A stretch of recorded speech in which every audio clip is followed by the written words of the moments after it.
Oke. Assalamualaikum warahmatullahi wabarakatuh. Selamat siang teman-teman semuanya. Kita lanjut ya, baca bukunya nih, dari buku dari Pak Nandang Sutisna, Dr. Nandang Sutisna, tentang politik hukum pengadaan barang jasa. Politik di sini tapi bukan politik politik pilkada, pilpres warna-warni ya. Politik di sini khususnya kebijakan hukum pengadaan barang jasa.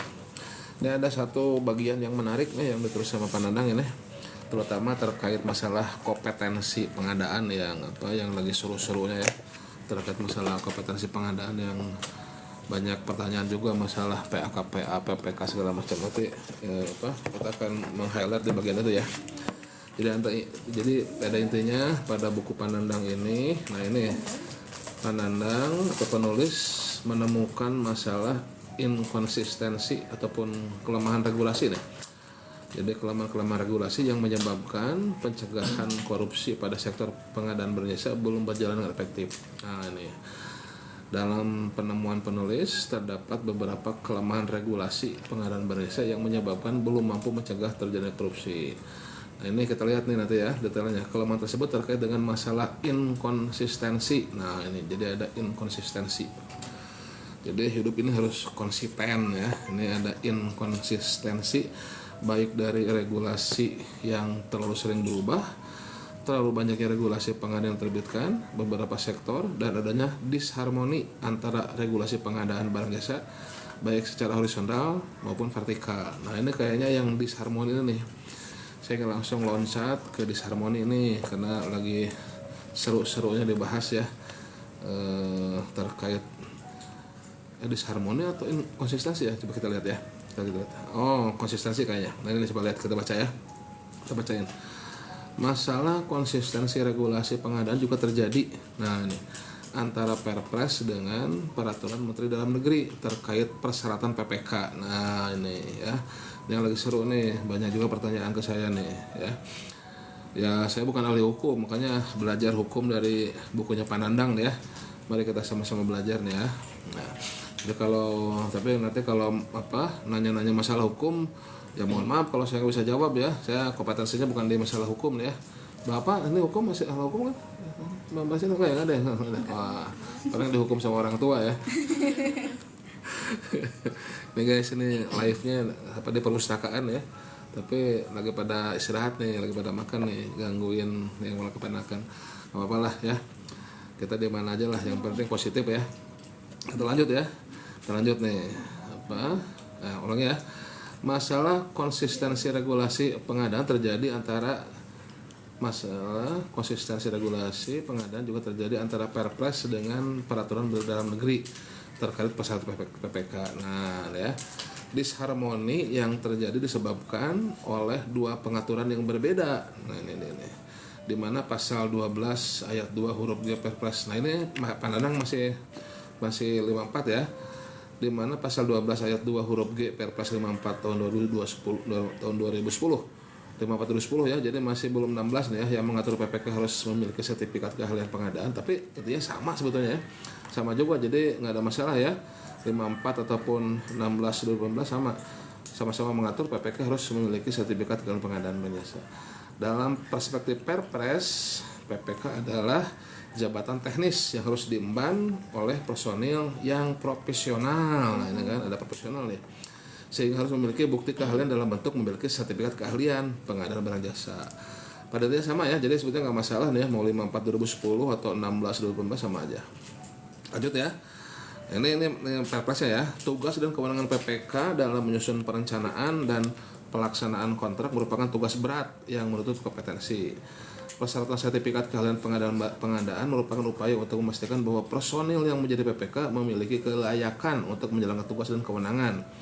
Dengan kompetensi ahli pengadaan barang jasa yang harus didapat melalui serangkaian pelatihan akan lebih menjamin kesiapan untuk melaksanakan tugas. Nah, jadi di Perpres baik 54 2010 yang masih banyak relaksasi, dan yang terakhir juga ada relaksasi ya, terakhir 16 2018 yang sudah dirubah dengan 12 2021, direlaksasi dengan SS 1 2024 ya. Nah, tapi intinya sama, PPK itu harus kompeten ya. Nah kemudian disandingkan nih dengan Kementerian Dalam Negeri melalui pasal 10A Peraturan Menteri Dalam Negeri nomor 21 tahun 2011. Nih juga masih 2011 nih. Kalau nggak salah teman-teman bahas juga ada yang sudah terbaru ya Kemendagrinya ya, silahkan di komen nanti ya peraturan terbaru Kemendagrinya. Tapi nampaknya kurang lebih sama ya. Saya ulangi ya.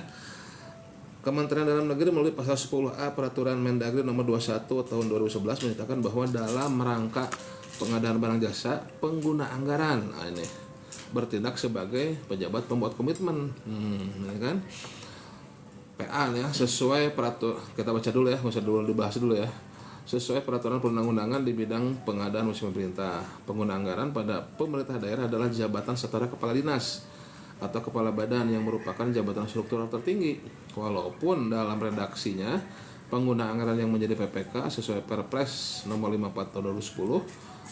Dalam prakteknya sangat jarang. Nah ini nih masalahnya nih, sangat jarang pengguna anggaran, saya singkat dengan PA aja ya, yang memiliki sertifikat keahlian pengadaan musim pemerintah. Nah jadi Kemendagri nomor 21 Permendagri nomor 21 2011 mengamanatkan PA sebagai PPK, tapi Perpres kan PPK harus punya kompetensi, tapi kan jarang yang punya kompetensi gitu kan. Nah ini ada disharmoni nih. PA yang dijabat oleh kepala dinas atau kepala badan adalah jabatan kepemimpinan organisasi, sedangkan jabatan PPK merupakan jabatan teknis dan manajerial yang tidak cukup hanya kewenangan untuk memutuskan, tetapi juga menyusun, menetapkan dokumen, dan menjalankan kontrak pengadaan barang jasa. Nah ini masalahnya nih. Ini masalahnya. Dualisme ini, nah tadi ini nih, istilahnya nih kayak filsafat aja, paradok, ya.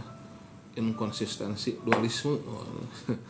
Dualisme ini menimbulkan ketakutan bagi PA untuk menjalankan tugas dan kewenangannya menjadi PPK karena tidak memiliki sertifikat. Nah, untuk mengantisipasi masalah tersebut, akhirnya melalui Perpres nomor 70 tahun 2012 ya, juga sekarang juga ada relaksasi juga ya, persyaratan sertifikat keahlian untuk PPK yang dijabat oleh PA atau KPA atau kuasa anggaran ya, KPA dikecualikan. Nah, nampaknya Perpres yang mengalah untuk menurunkan standar PPK dengan mengecualikan persyaratan sertifikat keahlian untuk PPK untuk instansi pemerintah daerah. Nah, ini kan padahal pengadaan itu butuh kompetensi ya.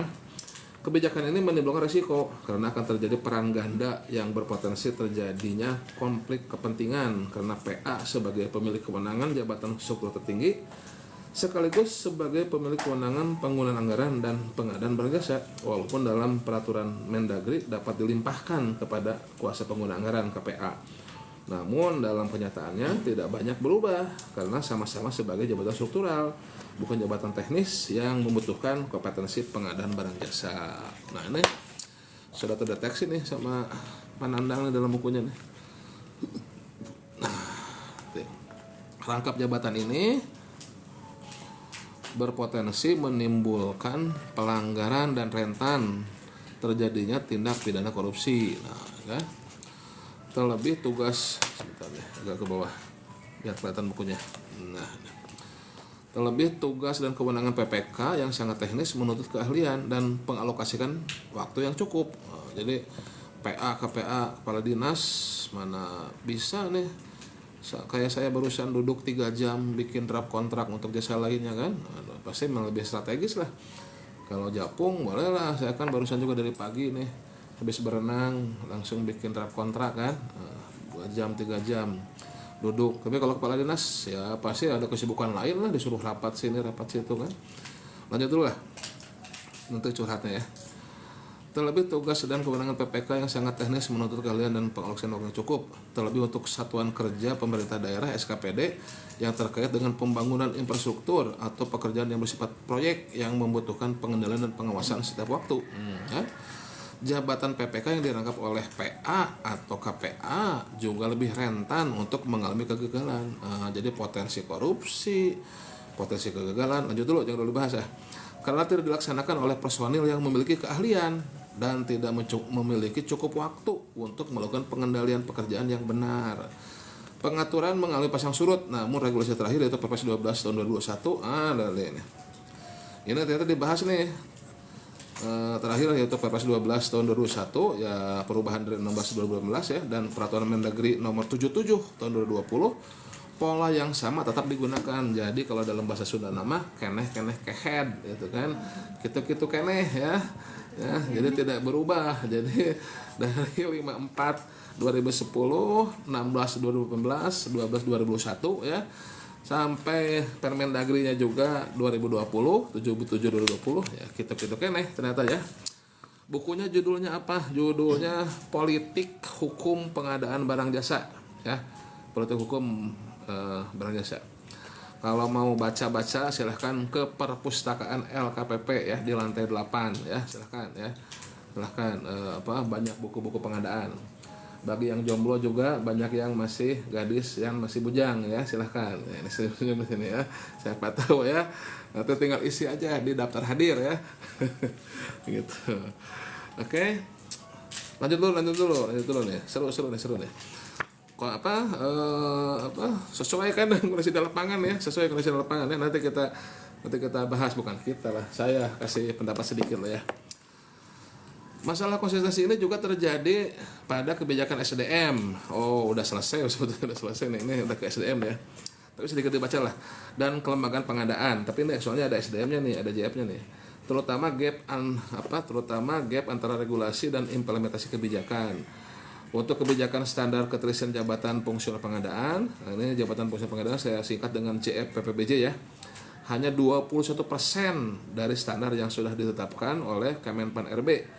Sedangkan untuk kelembagaan pengadaan barang jasa berarti UKPBJ ya, yang sudah mencapai kematangan standar untuk kementerian lembaga adalah 34,61%, Pemda 44,47%, di bawah 50 ya, dan instansi pemerintah lainnya 12%. Rendahnya implementasi kebijakan SDM dan kelembagaan pengadaan menyebabkan tidak optimalnya pencegahan tindak pidana korupsi pengadaan barang jasa. Dibutuhkan personil yang memiliki kompetensi dan integritas yang tinggi dan kematangan kelembagaan yang cukup untuk dapat menciptakan pengadaan yang efektif dan efisien. Nah, udah. Sementara itu dulu ya. Nanti lanjut lagi ke Iprokranman nanti ya di sesi berikutnya ya.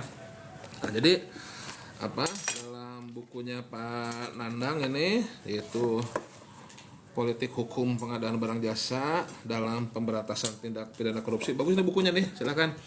Saya baca-baca buku pengadaan dari teman-teman ya, ini baru menemukan yang paling keren ya, bukan yang lainnya tidak keren ya. Termasuk buku saya juga ya. Ini tapi yang paling keren ini nih, paling mantap ini ya. Saya juga buat buku tapi ini keren ya. Kalau buku saya mah cuman gitu-gitu aja lah. Cuman dari aturan juga sama ya. Kopas saja. Cuman beda format ya, seperti itu. Oke, kembali ke laptop. Nah, jadi intinya ini sudah teridentifikasi nih salah satu penyebab ataupun potensi korupsi pengadaan serta korupsi dan resiko kegagalan. Nah, resiko kegagalan pengadaan yaitu adanya inkonsistensi atau disharmoni aturan. Nah, ini terkait masalah kompetensi dan PPK ya, terutama PPK di sini sorotnya ya. Nah, di mana kalau di daerah kan ada amanat ke PA-KPA, sedangkan PA-KPA, nah kalau dalam bukunya Pak Nandang ini disorot dua hal, yaitu PA-KPA pasti ya sulit PA-KPA untuk memiliki kompetensi pengadaan dengan dibuktikan dengan sertifikat pengadaan ya, dan sulit juga untuk punya waktu seperti itu ya. Oke. Nah, jadi kira-kira gimana ya, kalau menurut saya pribadi, ini pendapat saya pribadi ya semuanya kembali ke kitahnya ya, kembalikanlah kepada ahlinya semuanya itu kan ada peribahasa ya, kalau urusan diserahkan kepada yang bukan ahli maka ya tunggu saja kehancurannya, seperti itu. Nah, pengadaan pun ya kembalikan ke ahlinya ya kalaupun harus dirangkap oleh PA KPA tentunya harus ada ahli pengadaan, harus ada procurement spesialis yang membackupnya. Kalau di Perpres 12 2021 kan sudah diamanatkan PPTK yang bersertifikat ataupun yang kompeten membantu KPA ya, atau membantu PA untuk melakukan pengadaan. Tapi tetap itu harus yang bersertifikat, harus yang kompeten. Ya kalau nggak ada ya belajar lah gitu kan, belajar ya bisa lah gitu kan. Nah sekarang kan seringkali itu ya kembali ke niatannya. Ini niatannya mau memaksimalkan pengadaannya atau mau berlindung di aturan, tidak mau jadi PPK. Tetapi lah saya tidak mau berprasangka buruk lah, itu mah di negara Wakanda lah ya. Makanya nggak usah ikut-ikutan ya. Ya maksudnya kalau kita memang punya niat baik untuk melakukan pengadaan yang bagus, yang baik, yang maksimal di instansi kita, ya tentunya ya dalam instansi kita harus ada tuh prokomunikasi spesialisnya, harus ada japungnya, harus ada ahli pengadaannya yang membantu siapapun yang melakukan proses pengadaannya di instansinya. Gitulah kurang lebih ya. Nah, masalah kebijakan silahkan ya. Masalah kebijakan ya saya bukan ahli hukum, tapi tadi kan di bukunya Pak Nanang sudah jelas ya latar belakangnya bagaimana ya, bagaimana amanat Perpres, bagaimana amanat Kemendagri ya. Tapi tentunya semuanya tadi kalau kita punya niat baik untuk melakukan pengadaan di instansi kita dengan baik, ya harus ada ahli pengadaan, harus ada yang mengawal tuh pengadaannya oleh ahli pengadaan seperti itu. Jadi bukan masalah saya nggak mau jadi PPK, bukan apa, bahkan ada indikasi atau cerita-cerita kalau ikut ujian pengadaan nggak mau lulus ya seperti itu ya. Gitu kurang lebih ceritanya ya, silakan. Jadi ya kondisi memang dalam ini menurut bukunya Pak Nanang ada disharmoni ya antara aturan pengadaan terkait tadi masalah PPK. Nah, namun tentunya yang kita permasalahkan ya tentunya bukan masalah disharmoninya, tapi solusinya bagaimana agar pengadaan kita tetap bisa berlangsung dengan baik lah seperti itu, bisa berlangsung dengan maksimal. Oke, ada yang ditanyakan? Coba kita lihat ke atas lagi, ada sharing-sharing. Bukunya judulnya apa? Udah tadi ya, Politik Hukum Pengadaan Barang Jasa dalam Pemberantasan Tindak Pidana Korupsi. Ini bagus bukunya ya. Jadi membahas 3 hal besar tadi ya. Masalah kebijakan hukum pengadaan, terus nanti ada SDM ya, kelembagaan, terus satu lagi nanti ada masalah e-procurement ya. E-procurement nanti kita bahas satu persatu. Kemudian ini dari Dr. Insinyur Nandang Sutisna SHMBA nih. Ini diaspora LKPP nih ya. Diaspora LKPP. Silahkan kalau mau baca-baca bisa ke perpustakaan LKPP di lantai 8 ya. Di lantai 8. Jadi kalau ke LKPP jangan hanya sekedar konsultasi ya. Bisa ngopi-ngopi dulu barengan saya di M ya. Atau langsung ke 8 untuk baca-baca buku ya gitu. Dari Una nih, Mbak atau Mas nih ya. Una, Pak kemarin saya ambil formasi PBJ tapi buat ditempatkan jadi protokoler sekda. Apa saja Pak? Maksudnya gimana ya? Oh, formasi PBJ tapi di protokoler sekda. Ya intinya begini, intinya kalau dalam aturan ahli pengadaan itu rumahnya itu di UKPBJ. Seperti para dokter kan rumahnya kan di rumah sakit, tapi bisa saja kan ada dokter yang ditempatkan misalkan di pusdiklat yang butuh medis gitu ya, ditempatkan di beberapa tempat yang memang perlu ada kliniknya lah seperti itu. Kayak di balai kota kan ada klinik, ditempatkan di situ dokternya. Ini mungkin juga protokoler butuh pengadaan ya, bisa di situ. Tapi kemungkinan besar nanti bisa ditarik ke UKPBJ seperti itu. Gitu ya, boleh ya. Paling Ukom LKPP bisa datang langsung. Untuk Ukom level 1 tingkat dasar bisa langsung di lab LKPP ya di lantai 2 ya. Tapi daftar dulu secara online di ppsdm.lkpp.go.id. Saya ulangi ya, di ppsdm.lkpp.go.id situ. Nggak ada jual online atau di Gramedia ya Pak. Coba dilihat cek aja ya di Gramedia ya. Perasaan pernah saya lihat ya, perasaan ya. Ya kalau nggak di search di toko orange, toko kuning, toko hijau ya silahkan. Ya kalau nggak ada ya ke LKPP aja ya. Biar ada yang banyak berkunjung nih ke perusahaan LKPP gitu maksudnya gitu. Jadi PA nggak bisa merangkap PPK ya Bang? Bisa menangkap PPK ya, teman tadi dikhawatirkannya ada resiko korupsi dan resiko kegagalan pekerjaan. Karena kan PA sebagai struktural, sebagai penguasa anggaran, sedangkan menjabat PPK itu sebagai teknis, butuh kompetensi. Nah itu tadi ya, didengarkan lagi tadi penjelasannya. Tipe C ada UKOM ya, kalau tipe C pelatihan aja itu sudah dianggap lulus, itu sudah dipermudah sebetulnya. Kalau PPK tidak harus di UKPBJ, bisa di OPD masing-masing ya bang. Ya intinya PPK itu kan harus punya kompetensi. Nah idealnya alamiahnya yang punya kompetensi pengadaan itu kan ada di UKPBJ, yaitu para japung ya, para pengelola pengadaan idealnya.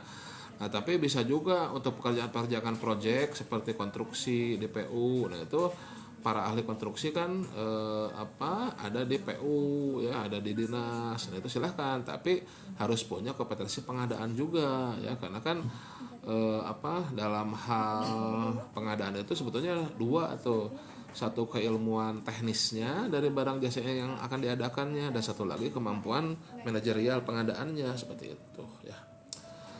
Oke, gitu ya teman-teman semuanya ya. Silahkan nanti dicek lagi rekamannya. Jadi ya kalau saya sih berpendapat ya, dimanapun posisi PPK itu ya, intinya ya tolonglah ditunjuk PPK yang kompeten dalam hal pengadaan barang jasa ya, dalam artian secara administratif dibuktikan dengan sertifikat kompetensi sebagai PPK, atau japung ya. Japung kan itu sudah bisa ya, karena sudah 4 UK dikuasai ya, perencanaan, pemilihan, kontrak, dan swakelola ya kalau japung ya. Atau ya melalui pelatihan PPK tipe C, tipe B, atau tipe A, silahkan ya. Dan tentunya ya memiliki juga kemampuan teknis. Kalau tidak memiliki kemampuan teknis ya bisa dibantu oleh staf pendukung teknis, seperti itu. Itu ya intinya ya. Jadi ya silahkan, kalau memang harus oleh PA, harus oleh kepala dinas ya, berarti kepala dinasnya harus kompeten dalam hal pengadaan. Kalau enggak ya dibantu kan diperbolehkan secara aturan tidak kompeten, tapi kan ada resiko dalam pelaksanaan ya. Nah harus dibantu lah oleh ada japungnya, atau ada PPTK-nya yang kompeten, seperti itu. Gitu ya. Apa bedanya PPK tipe C, B, dan A? Oke. Kalau tipe C itu untuk pekerjaan yang sederhana ya, sederhana pengadaan langsung gitu ya. Dengan SPK ya. Nah, kalau tipe B itu untuk yang tender tapi tidak kompleks ya. Nah, kalau yang A ini udah pekerjaan yang kompleks, kurang lebih seperti itulah, gampang ya gitu. Gitu, Triputra ya. Oke. Cukup ya teman-teman semuanya. Nanti selanjutnya nanti kita bahas lagi, sharing lagi dari bukunya Pak Nandang Sutisna ini terkait IPROK ya, terkait e-procurement. Oke. Terkait e-procurement bagus juga ya. Ada inkonsistensi dan disharmoninya. Oke, demikian teman-teman semuanya. Terima kasih sudah menemani live TikTok. Selamat menikmati makan siangnya ya. Sehat selalu, bahagia selalu, salam sehat dan salam pengadaan dari Jakarta. Kita tutup dengan alhamdulillah. Assalamualaikum warahmatullahi wabarakatuh. Ya, nanti rekamannya di-upload di TikTok dan di YouTube ya. Jangan lupa berkunjung ke YouTube Belajar Pengadaan ya. Oke. Di situ di playlist pengadaan rutin ya. Demikian, terima kasih semuanya ya udah nemenin live ya. Oke. Amit mundur. Assalamualaikum warahmatullahi wabarakatuh. Selamat siang semuanya.